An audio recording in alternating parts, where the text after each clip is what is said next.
Good morning बेटा, good morning.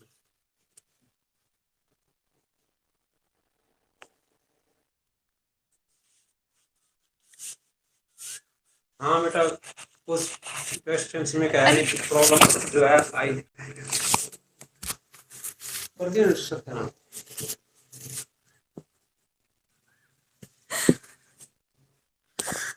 एक बार मैं सारे क्वेश्चन को एक बार दोबारा से रिवाइज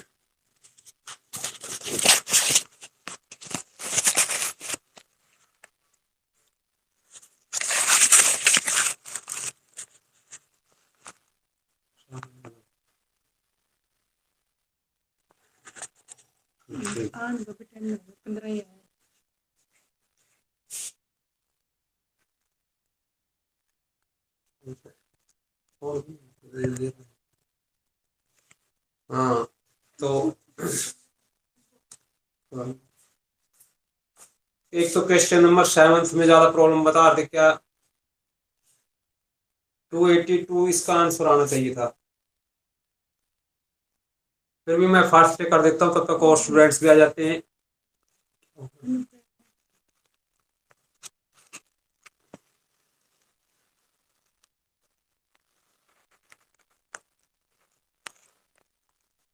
फर्स्ट क्वेश्चन था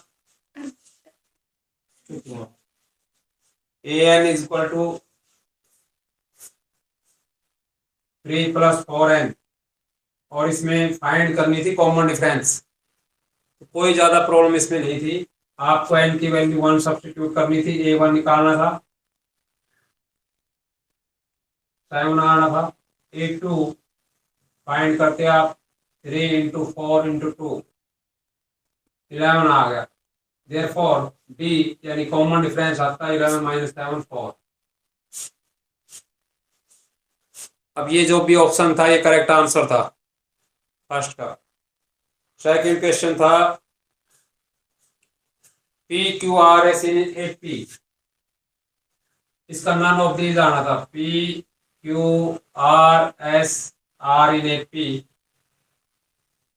और अगर ये 8P में है तो Q - P यानी A2 - A1 is equal to A3 - A2, ये होना चाहिए था, लेकिन ये कोई आंसर नहीं था, इसलिए या S - R, ये इनमें से कोई भी एक हो सकता था, या तो Q - P is equal to R - Q या R - Q is equal to S - R। तो ये ज्यादा प्रॉब्लम इसमें नहीं थी। थर्ड में S3 सब जो 3 टर्म्स हैं एपी की, मैंने आपको कहा था अगर आपको एपी की 3 टर्म्स लेनी होती हैं तो जनरली हम लेते हैं A - D, A और A + D। 3 टर्म्स का जो सम है, तो पहले तो आप लेट 3 टर्म्स आपकी होनी थी।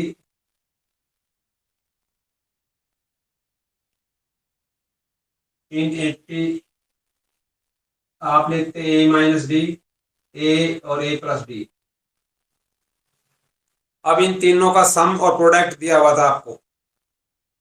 सम दे रखा था 9, तो यहाँ पे A - D + A + A + D is equal to 9। मैंने इसमें ये भी कहा था कि 3 टर्म आप simple A + D, A + 2D भी ले सकते थे, लेकिन सिम इजी करने के लिए क्वेश्चन को हमें जनरली जब 3 टर्म्स हमें लेनी होती है एपी में, तो हम लेते हैं A - D, A और A + D। इन तीनों का सम 9 दिया हुआ था, यानी यहाँ आपके पास D से D कैंसिल होना था। 3A इज इक्वल टू 9, एक की वैल्यू आ जाती है 3। और दूसरा इनका प्रोडक्ट में तो वो दिया हुआ था 24, यानी इसमें एक की वैल्यू आप 3 फाइंड कर चुके हैं, यहाँ पुट कर देते, सब्स्टिट्यूशन मेथड यूज करते, तो डी की वैल्यू आ जाती है आपके पास ये 3। यहाँ आता है A - D × A + D होता है A² - D², यानी 3 का स्क्वायर माइनस डी का स्क्वायर इज इक्वल टू 24। इस 3 को राइट साइड में ले जाते हैं, यहाँ बचता 9 minus D square is equal to 24/3 8। और इसे सिंप्लीफाई करते हैं तो 9 minus 8 is equal to D square, यानी डी की वैल्यू यहाँ से 2 आनी थी, या तो प्लस का 1 या माइनस का 1, ये दोनों ही डी की वैल्यू थी। एक की वैल्यू ये थी, डी की वैल्यू आप +1 लेते हैं तो अलग एपी बनेगी, और +1 लेते हैं तो 3 4 5 ये एपी बनेगी, और -1 लेते हैं तो एपी बनेगी 3 2 1 एंड सो ऑन। इनमें से जो भी ऑप्शन होता वो करेक्ट हो जाता। एक question number 4th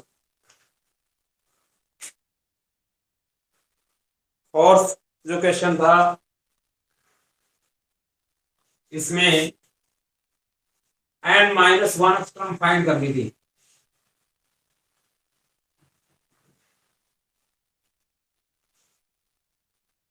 n-1 term of an AP find करो। अगर एपी दी हुई है 7 12 17 22 एंड सो ऑन, इसकी क्या फाइंड करनी थी? Find n-1 term. तो यहाँ ए तो आपका होता 7, बी होता 12 माइनस 7 यानी 5, और n की वैल्यू सब्स्टिट्यूट करते हैं आप n-1। ये फॉर्मूला यूज करते an is equal to a plus n-1 into D. तो ये n टर्म आपकी आती, n-1 टर्म निकालनी है तो यहाँ n की जगह n-1 लिख दिया, यहाँ a, यहाँ n-1 रखेंगे तो n-2 हो जाएगा। a की वैल्यू 7 है, 7 यहाँ रख दी, प्लस n-2 इंटू डी की जगह 5। सोल्व करेंगे तो 7 प्लस 5n-10। इसे आप सोल्व करके लिख सकते हैं 5n-3। ये n टर्म आनी, n-1 टर्म। सॉरी 6th में भी 5th क्वेश्चन में हमारे पास n टर्म ही निकालनी थी। n term of an AP बतानी थी। एपी दी हुई थी 5 2 -1 -4 एंड सो ऑन। अब इसमें ए हमारे पास 5 था, बी 2 - 5 यानी -3। तो देयरफॉर an, यहां भी आपको an फाइंड करना था, an का फॉर्मूला यही लगेगा, a यानी 5 प्लस n-1 इंटू डी की जगह -3। इसे सिंप्लीफाई करेंगे 5 as it is -3n plus 3, यानी आपका आंसर आना था 8 - 3n। क्वेश्चन नंबर 6 में 10th टर्म निकालनी थी एंड से। एक पी दी हुई थी -5 -10 -15 एंड सो ऑन। लास्ट में दिया हुआ था -1000। Find the 10th term from the end, यानी इधर से 10th टर्म निकालनी थी।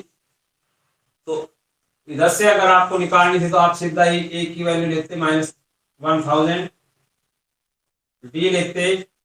आपसे कहा था यहां जो बी है उसका अपोजिट साइन लेंगे आप, राइट से लेफ्ट की तरफ अगर जाए, यानी यहां आपके पास इससे पहले वाली टर्म होती -995।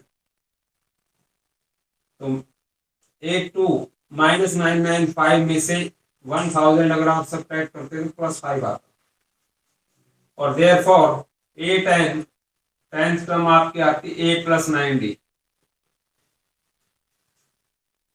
एक की जगह आप सब्स्टिट्यूट करते -1000, 9 इंटू में 5, तो ये आपके पास -1000 प्लस 45, और 45 आप सब्ट्रैक्ट करते इसमें तो ये आता आपके पास -955। सिमिलरली 6 क्वेश्चन ये था आपके पास, 7th जो सम था उसमें थी आपकी मेन प्रॉब्लम। सेवन्थ और एट्थ का आंसर आप कहते टैली नहीं हो रहा है, तो आप उसमें भी टैली कर सकते हैं अपना। सेवन्थ क्वेश्चन था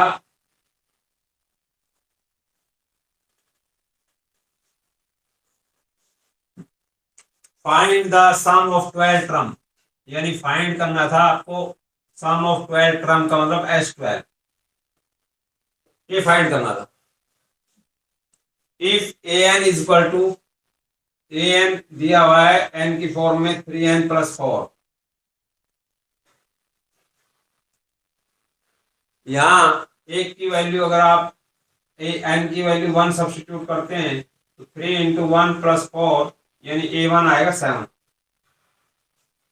सिमिलरली a2 निकालेंगे तो ये आएगा 3 इंटू 2+4 यानी 10, और फिर d निकालेंगे तो d होगा a2 माइनस a1 यानी 10 माइनस 7 3। अब आप S12 निकाल सकते हैं यूजिंग SN। SN का formula n/2 bracket 2a plus n-1 into D, यहां से S12 आएगा 12 डिवाइडेड बाई 2, 2a, एक की वैल्यू 7 पुट कर देंगे, प्लस n-1 की जगह आ गया 11 इंटू डी की जगह 3। इसे सोल्व करेंगे, 12 को 2 से यहाँ ब्रैकेट से बाहर जो है सिंप्लीफाई करेंगे 6, अंदर आपके पास आ गया 14 प्लस 33 यानी 6 इंटू में 47, और इसे सोल्व करते 282 आना था सम। ये था, ये सी ऑप्शन था, आपने पता नहीं कौन सा ऑप्शन की। ये आ गया बेटा समझ में? हाँ, तो जिन स्टूडेंट्स की ये गलती हुई, तनिष तनिष, हाँ समझ में आ रहा है बेटा? ये प्रॉब्लम थी कल आपकी भी, तो जिन जिन का गलत है वो देख सकते हैं भाई ये होना चाहिए था ठीक, और अगर आपका ठीक है, आपने गलती थोड़ी कर दी तो वो नोट कर सकते। एक क्वेश्चन नंबर 8, क्वेश्चन नंबर 8 में भी प्रॉब्लम बताए थे, हालांकि 8 तो बहुत आसान था। Find the nth term of an AP, और एपी दे रखी थी ए प्लस बी ए प्लस 2d, यानी जनरल टर्म से एपी की, और ये तो सिर्फ फॉर्मूला लिखना था आपको। nth टर्म इसकी होनी थी a plus n-1 into D, सिर्फ इतना आंसर। इसमें क्या फाइंड करना था? सिर्फ nth टर्म। इसी तरह 9th क्वेश्चन था find the 10th term from the n,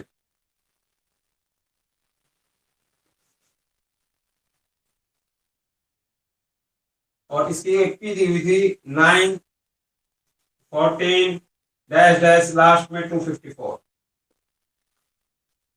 अब क्योंकि लास्ट से एंड से 10 टर्म का टर्म आपकी ए होगी 254। बी निकालने के लिए आप देख रहे हैं ये इधर इंक्रीजिंग ऑर्डर में है, तो इस तरफ से माइनस कर देंगे 5, तो यहाँ 254 में से इससे पहले वाली टर्म अगर आप निकालना चाहते हैं तो 5 माइनस करना पड़ेगा, और 5 माइनस करेंगे तो आपके पास आएगा 249। तो यहाँ A1 होगा 254 और A2 होगा एंड से 249, और D का फॉर्मूला A2 माइनस A1 होता है, इसलिए 249 माइनस 254 यानी -5, और इसलिए यहाँ पे 8n आपकी आती 254 प्लस 9 इंटू -5 यानी 209। ये होना था 10th term from the end. और लास्ट टाइम था कि ये तो लगभग सही होगा 2x x प्लस 10 और 3x प्लस 2 एपी में है, तो x की वैल्यू निकालो। तो पहले भी बताया था अगर कोई टर्म एपी में है तो आप सीधा फॉर्मूला लगाएंगे a3 minus a2 is equal to a2 minus a1 for the given terms in an AP. A3 इसमें है 3x+2, -8 2 का मतलब है 8 2x+10 है, लेकिन -8 2 का मतलब है -x-10। इसी तरह यहाँ 8 2x+10 ही लिखेंगे, -a1 का मतलब -2x। इसे आप सिंप्लीफाई करेंगे तो 2x -8 और यहाँ 10 -x। इसमें x की वैल्यू निकालेंगे, x वाली टर्म एक तरफ, -x लेफ्ट में आएगा तो इट विल बिकम +x, और 2x में ये x ऐड होगा 3x, और -8 राइट साइड में जाएगा तो 10 + 8 18, यानी x की वैल्यू आपके पास आ जाएगी 6। तो ये 10 क्वेश्चंस थे जो हमने दिए थे और इन 10 का सॉल्यूशन ये था। अब इसमें और कोई प्रॉब्लम है तो आप बताइए। हेलो स्टूडेंट्स, हेलो तनिष, बेटा आवाज नहीं आ रही क्या? 10 के 10 क्वेश्चन हो गए रिवाइज? हाँ बेटा, ओके ओके। अगर और कोई प्रॉब्लम है तो आप बता सकते हैं। अब हम नहीं तो 8 चैप्टर स्टार्ट करेंगे, और आज स्टूडेंट्स भी बहुत कम आ रहे हैं, 23 24 22 बहुत कम चल रहे हैं।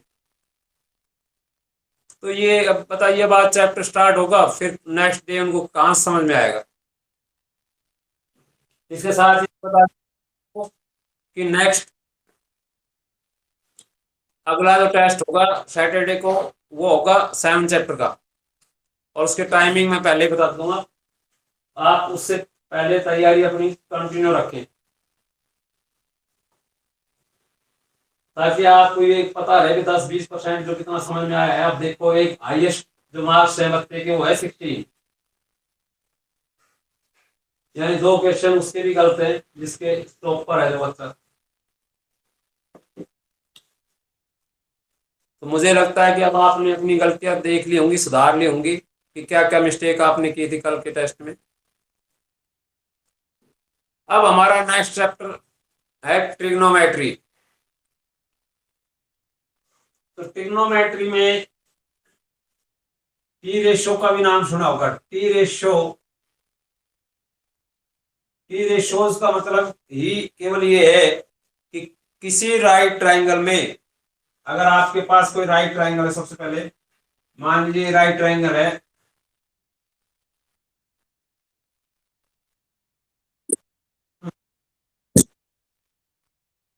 हाँ बोलो बेटा। हेलो, हाँ,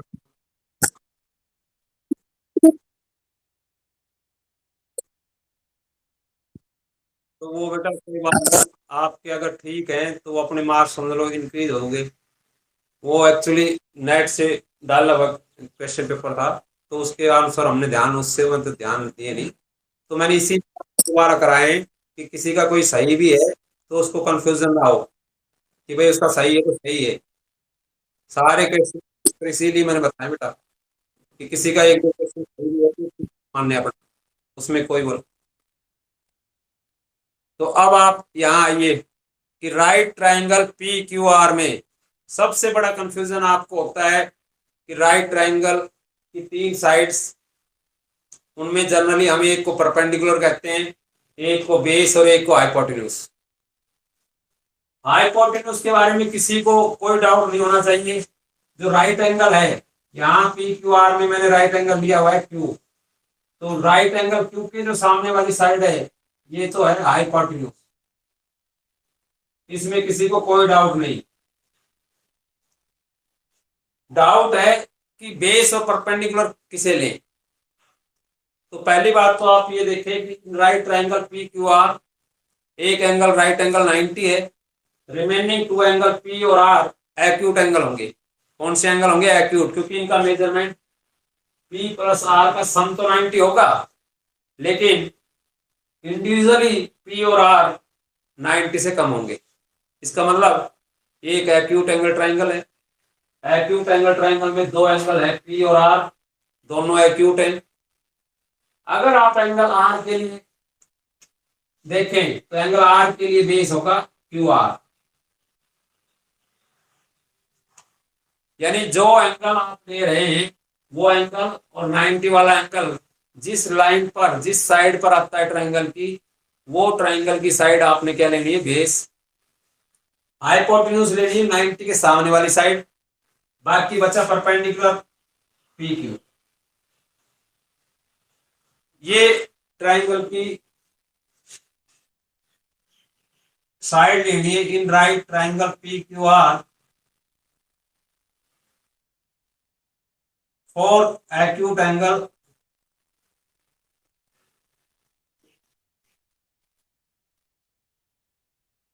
आर के लिए पी क्यू आपका क्या होगा, परपेंडिकुलर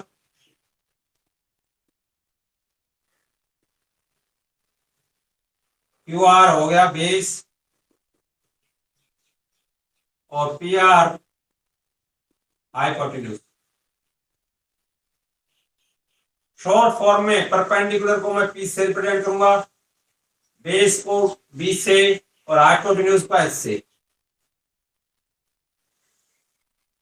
अब इस राइट ट्रायंगल की 3 साइड्स हैं, इन तीनों साइड्स के रेशियो अगर हम देखें, मान लीजिए हमने लिया परपेंडिकुलर अपॉन हाइपोटेन्यूज का रेशियो,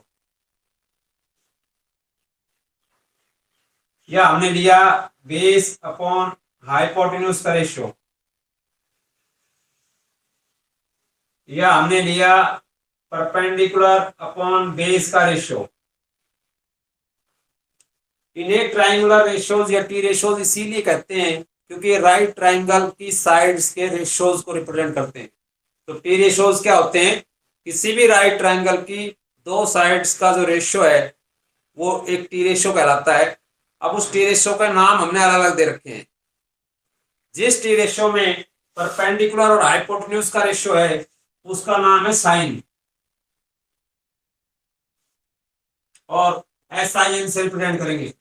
नेम में एस आई एन ई है, लेकिन जनरली जब ट्रिग्नोमेट्री में आप क्वेश्चन देखेंगे तो साइन क्या एस आई एन लिखा होगा और उसके आगे लिखा होगा एक्यूट एंगल, क्योंकि एक्यूट एंगल बहुत महत्वपूर्ण है। मैं पहले कह रहा हूं ये हम एक्यूट एंगल आर के लिए ले रहे हैं, परपेंडिकुलर बेस और हाइपोटेन्यूज। अगर आप एंगल को चेंज कर देंगे, आर की जगह पी लेंगे एक्यूट एंगल, तो परपेंडिकुलर और बेस आपस में इंटरचेंज हो जाएंगे। परपेंडिकुलर और बेस क्या हो जाएंगे, इंटरचेंज। हाँ, हाइपोटेन्यूज चेंज नहीं होगा। क्या चेंज नहीं होगा, हाइपोटेन्यूज। तो पहले आपको परपेंडिकुलर बेस और हाइपोटेन्यूज क्लियर होना चाहिए। किसी भी राइट ट्रायंगल के परपेंडिकुलर बेस हाइपोटेन्यूज जिस एंगल के लिए ले रहे हैं वो एंगल, हम एंगल आर के लिए ले रहे हैं तो एंगल आर और 90 जिस साइड क्यू आर पर है, इस क्यू आर साइड को आप बेस लेंगे, पी क्यू साइड को परपेंडिकुलर लेंगे और पी आर को हाइपोटेन्यूज। लेकिन डेफिनेशन में परपेंडिकुलर और हाइपोटेन्यूज राइट ट्रायंगल की जो परपेंडिकुलर और हाइपोटेन्यूज का रेशियो उसे साइन से डिफाइन करेंगे। इसी तरह बेस अपॉन हाइपोटेन्यूज को कोसाइन से, और परपेंडिकुलर अपॉन बेस के रेशियो को कहते हैं टेंजेंट। इसमें अब मान लीजिए एंगल, मैं आपसे कहूं भाई साइन आर की वैल्यू बताओ इस राइट ट्रायंगल, यानी एंगल आर, यानी जो टी रेशियोज है इसके आगे एंगल जरूर लिखा होगा। क्यों लिखा होगा, क्योंकि वो एंगल ही नहीं लिखा हुआ तो हमें यही नहीं पता कौन सा परपेंडिकुलर कौन सा बेस। इसलिए कभी भी टी रेशियोज को अकेला ना लिखे साइन, उसके आगे उसका एंगल जरूर लिखेंगे, चाहे वो ए हो, बी हो, सी हो, आर हो, पी हो, क्यू हो, फाई हो, कुछ भी हो क्वेश्चन में। तो क्योंकि मैंने right triangle P Q are ले रखी है और पी क्यू आर की परपेंडिकुलर बेस हाइपोटेन्यूज मैंने ये साइड ली है, तो साइन आर यहां से हो गया मेरे पास परपेंडिकुलर यानी P Q upon hypotenuse P R, ये हो गया। इस ट्रायंगल में अगर कोई कहे साइन आर की वैल्यू बताइए तो आप कहेंगे P Q upon P R.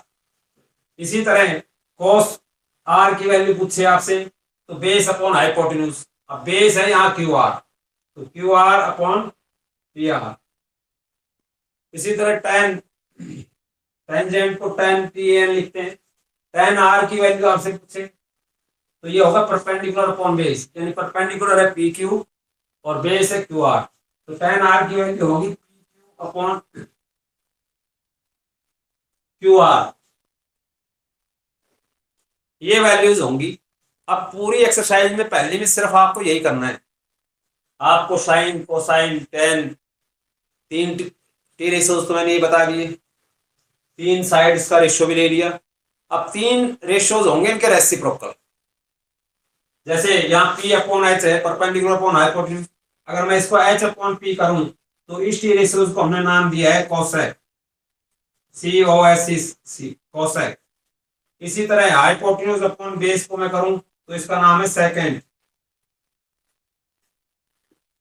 Second होगा एच अपॉन बी, और यही यहाँ कोटेंजेंट बी अपॉन पी।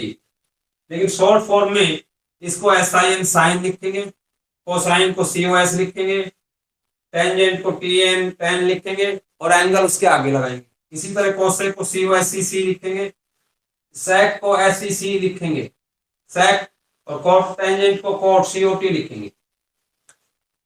तो इसका मतलब जो ये टी रेशोज है ये कुछ नहीं है, ये टी रेशोज किसी भी राइट ट्रायंगल की साइड्स का, दो साइड्स के रेशियोज हैं। अगर परपेंडिकुलर और हाइपोटेन्यूज का रेशियो है तो वो साइन कहलाएगा, बेस और हाइपोटेन्यूज का रेशियो है तो कोसाइन कहलाएगा, परपेंडिकुलर और बेस का है तो टेंजेंट। इसी तरह हाइपोटेन्यूज अपॉन परपेंडिकुलर का है तो कोसेक, हाइपोटेन्यूज अपॉन बेस का है तो सेकेंड, और बेस अपॉन परपेंडिकुलर का है तो कोटेंजेंट। रही बात इनकी वैल्यूज की, तो साइन आर की value P Q upon P R, इसी तरह कोसेक आर की वैल्यू अगर आपसे पूछे तो कोसेक आर होगा P R upon P Q, यानी इसका रेसिप्रोकल हो जाएगा। इसी तरह सेक आर की वैल्यू हम पूछे तो सेक आर होगा P R upon Q R. इसी तरह कोट आर की बात करें तो ये होगा Q R upon P R, sorry P Q. तो ये सभी को क्लियर है? हेलो, हाँ अनु, तो बेटा क्या है, trigonometrical ratios actually perpendicular right triangle की दो साइड्स के रेशियोज को कहते हैं। हाँ, जो रेशियो ले रहे हैं उसके अकॉर्डिंग उसका नाम दिया हुआ है, तो नाम आपको याद रखने, परपेंडिकुलर और हाइपोटेन्यूज साइड्स का रेशियो है तो साइन कहलाएगा, बेस और हाइपोटेन्यूज का है तो कोसाइन कहलाएगा। इन छह के छह टी रेशियोज, और ये छह ही देखो रेशियो भी छह ही हो सकते हैं इसमें, किसी राइट ट्रायंगल की तीनों साइड्स के रेशियो लें, ये अपॉन ये लेते हैं या ये अपॉन ये लेते हैं तो दो, ऐसे ये अपॉन ये ले, ये अपॉन ये ले तो चार, और इसी तरह ये अपॉन ये ले और ये अपॉन ये ले तो छह, तो टोटल टी रेशियोज होते ही छह, क्योंकि राइट ट्रायंगल की जो साइड्स का रेशियो है वो छह ही रेशियो होते हैं, इसलिए ट्रिग्नोमेट्रिकल रेशियोज भी छह होंगे। साइन कोस टेन ये पहले तीन है, साइन कोस टेन के तीन होते हैं रेसिप्रोकल, जिनका नाम है कोसेक सेक टेन। डेफिनेशन या वैल्यू पूछे तो आप ये बताएंगे, लेकिन ये वैल्यूज हैं इन टर्म ऑफ साइड्स, यानी साइड हमें नहीं पता कितनी देर, लेकिन अगर हमें साइड पता है, मान लीजिए जैसे आपने देख लिया बेस 8, ये लिख दिया 15 और हाइपोटेन्यूज लिख दिया 17, तो फिर आप सीधा कहेंगे कि साइन आर की वैल्यू हुई पी क्यू यानी 15 अपॉन 17, ये आंसर है। यानी अगर साइड्स दे रखी है तो वैल्यू लिख देंगे साइड्स की, नहीं दे रखी तो इन टर्म ऑफ साइड्स ये वैल्यू। इसी तरह कोस की वैल्यू अब पूछे आपसे, तो अब साइड्स की मेजरमेंट दे रखी है, बेस आपको 8 दे रखा है एंगल आर के लिए, परपेंडिकुलर 15 दे रखा है और हाइपोटेन्यूज 17, तो यहाँ इनकी वैल्यू डाल देंगे। क्यू आर यानी कि 8 अपॉन 17 ये कोस 10, पी अपॉन बी यानी 15/8। इसी तरह कोड निकालेंगे पी आर अपॉन, तो पी आर 17 है अपॉन पी क्यू यानी 15, 17/15, या इस तरह रेसिप्रोकली लिखते जाएंगे। तो ये 6 टी रेशियोज होते हैं, ये एंगल आर के लिए मैंने बताए। अगर एंगल आर को मैं एक्यूट एंगल आर की जगह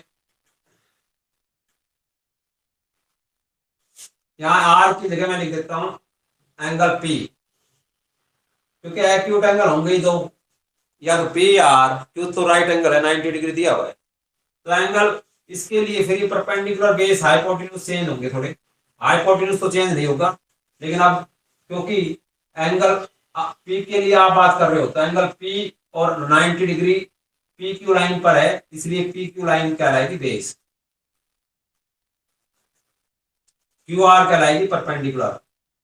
हाइपोटेन्यूज पहले भी पी आर था, अभी भी पी आर है, यानी किसी राइट ट्रायंगल में हाइपोटेन्यूज चेंज नहीं होगा, चेंज होंगे तो क्या, परपेंडिकुलर और बेस, किसके बेस पर, एक्यूट एंगल के बेस पर, जो एक्यूट एंगल है आपका उसके अकॉर्डिंग बेस और परपेंडिकुलर लेना है। पी एंगल के लिए मैंने बताया पी क्यू बेस कहलाएगा, क्यू आर परपेंडिकुलर कहलाएगा, लेकिन एंगल आर के लिए ये बेस और ये परपेंडिकुलर, यानी इंटरचेंज हो जाएगी। अब आप सिर्फ इतनी सी बात आपको पता होनी चाहिए पहले एक्सरसाइज सोल्व करने कि भाई टी रेशियोज की डेफिनेशन क्या है, ट्रिग्नोमेट्रिकल रेशियोज कहते हैं किसे हैं, और उसे आप सोल्व करें तो बड़ा सिंपल है। इसके बेस पर ही पूरी एक्सरसाइज है 8.1, तो मैंने पहले उसके बेसिक समझा दिए आपको। 8.1 एक्सरसाइज में अगर हम क्वेश्चंस की बात करें तो पहला क्वेश्चन है,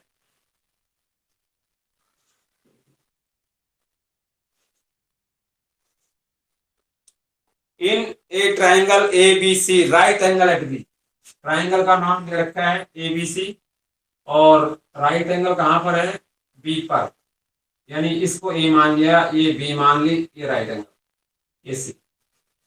in right triangle A B C right angle at B, B पर राइट एंगल 90 डिग्री का लेना है, A B 24 centimetre, A B side दे करके 24 centimetre,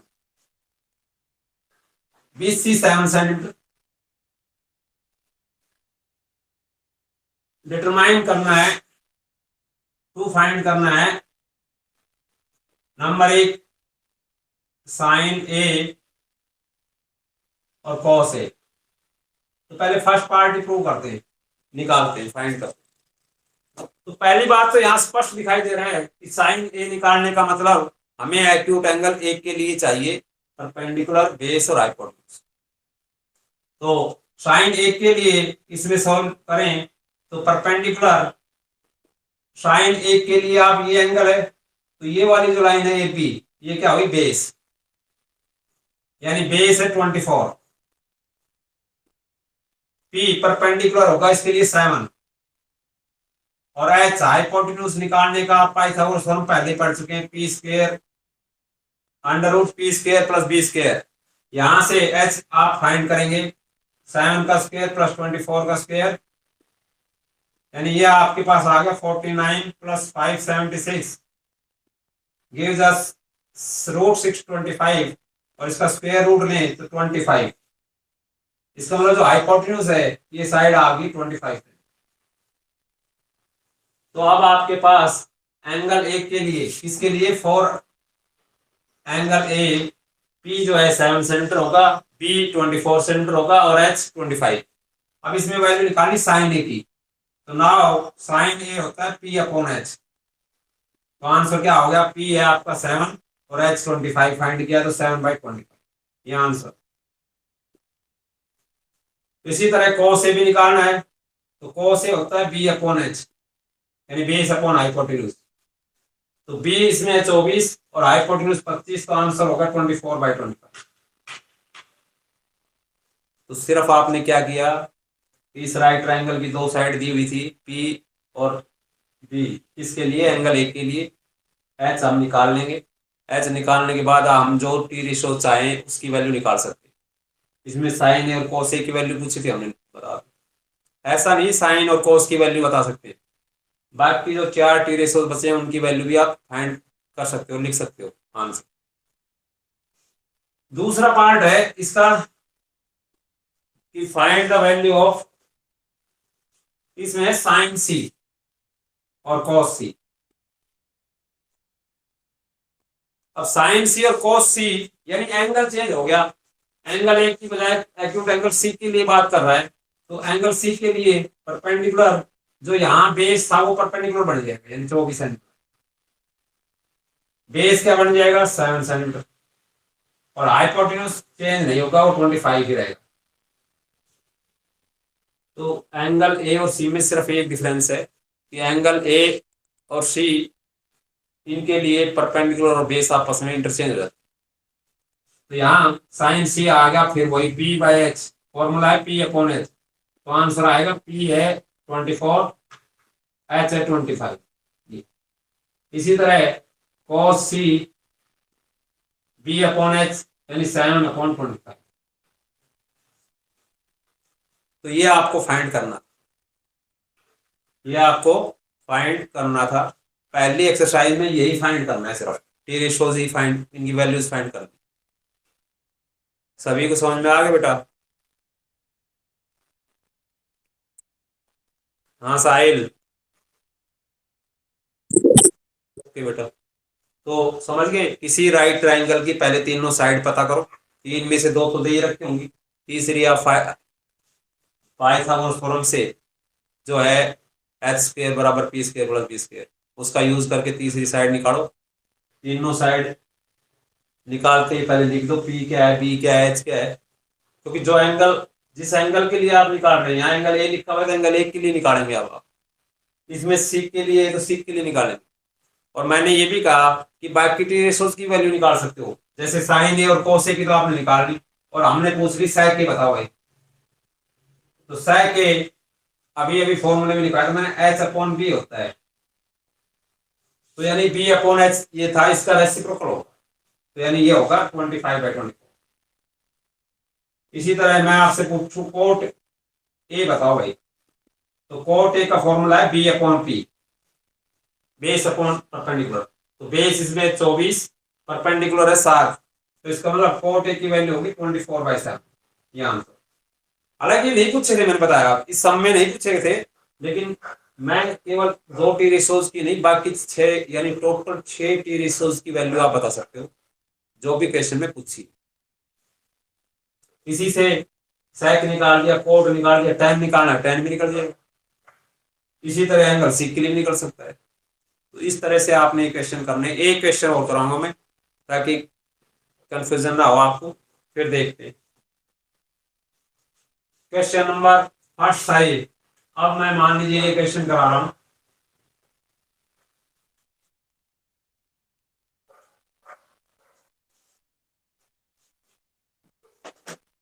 question number second,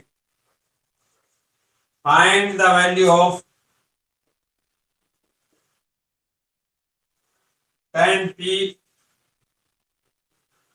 minus cot r, ये निकालो। राइट ट्राइंगल दी हुई है आपको, पी क्यू आर, इसकी साइड्स की मेजरमेंट भी दे रखी है 13, 12 और 5, यहाँ 90 दिया हुआ है, और नाम ये पी है, ये क्यू है, ये आर। तो पहली बात तो आपको tan p निकालना है, तो एंगल पी के लिए देखेंगे, एंगल पी के लिए आप बताएंगे बेस क्या है, परपेंडिकुलर क्या है, हाइपोटेन्यूज क्या है, क्योंकि निकालना हमें tan p है। तो tan p का फॉर्मूला भी लिख देता हूं मैं यहाँ पे पहले, परपेंडिकुलर अपॉन बेस, ये होगा। तो मुझे ये बताइए आप एंगल पी के लिए परपेंडिकुलर क्या होगा और बेस क्या होगा इस right triangle P Q are में? आस्था, गुड। तो परपेंडिकुलर क्यू आर की बजाय 5 भी बोल सकते हो आप सीधा, तो यहाँ 5 लिख दोगे और अपॉन में 12, यही आंसर। tan p निकाला, लेकिन मैंने अभी कोट आर की बात करूं तो कोट आर अगर मुझे निकालना है तो कोट आर के लिए भी फॉर्मूला तो यही रहेगा, बी अपॉन पी, यानी इसका रेसिप्रोकल। लेकिन अब एंगल आर के लिए देखना है आपने, अब एंगल आर के लिए देखेंगे तो ये बेस हो गया, ये परपेंडिकुलर, यानी ये भी 5/12 होगा, और इसलिए इन्हें माइनस करेंगे तो आंसर क्या आएगा? Therefore tan p minus cot R अगर आप निकालें यहां से तो 5/12 माइनस 5/12 यानी 0, ये आंसर। तो अगर आपको इस तरह से दे रखे हैं टी रेशोस, तो भी आपका मतलब है tan p निकालो, कोट आर निकालो, इनके बीच में माइनस है तो माइनस कर दो, प्लस है प्लस कर दो। और बड़ा भी बना सकता है इस क्वेश्चन को, क्या फर्क पड़ता है, इससे कोई फर्क नहीं पड़ेगा। सिर्फ आपको इन वैल्यूज को निकालना है, tan p की वैल्यू निकालो, cot r की, और वो रख दो इसको। ठीक है बेटा, किसी को कोई doubt? Sahil? Okay, any other student? कोई भी प्रॉब्लम है तो पहली एक्सरसाइज जो 8.1 है बेटा, आपसे जो 2 3 4 5 क्वेश्चन होते हैं वो करोगे आज। कल इसको हम आराम से कंप्लीट करेंगे, ज्यादा जल्दी की जरूरत नहीं है। पहले आपको सिर्फ डेफिनेशन, क्योंकि नया टॉपिक है ये, इससे पहले आज तक आपने नहीं पढ़ा, ट्रिग्नोमेट्री पहली बार आई है, तो इसलिए इसको थोड़ा सा ध्यान देना, और तो जनरली आप पढ़ चुके हैं। तो पहले आप परपेंडिकुलर बेस हाइपोटेन्यूज पहचानना शुरू करें, पता करें, फिर हाइपोटेन्यूज निकालने के लिए पाइथागोरस थ्योरम का यूज करना शुरू, इसमें जरूरत है तो उसको यूज करें। फिर तीनों साइड निकालने के बाद जिस भी टी रेशियो की वैल्यू निकालनी। तो जितने क्वेश्चन आप कल कर सकते हैं, एक दो क्वेश्चन जो थोड़े से टफ हैं वो मैं इसके कराऊंगा, बाकी बाकी मुझे लगता है आप कर लोगे। एग्जाम्पल भी करने हैं आपको, क्योंकि एग्जाम्पल में भी जिस क्वेश्चन है तो आप करके देखेंगे तो आपकी प्रैक्टिस हो जाएगी। Tomorrow we will continue with this chapter. Okay, ठीक है बेटा। ठीक है, करो। ठीक है, टाइम तो 10 बजाए भी है।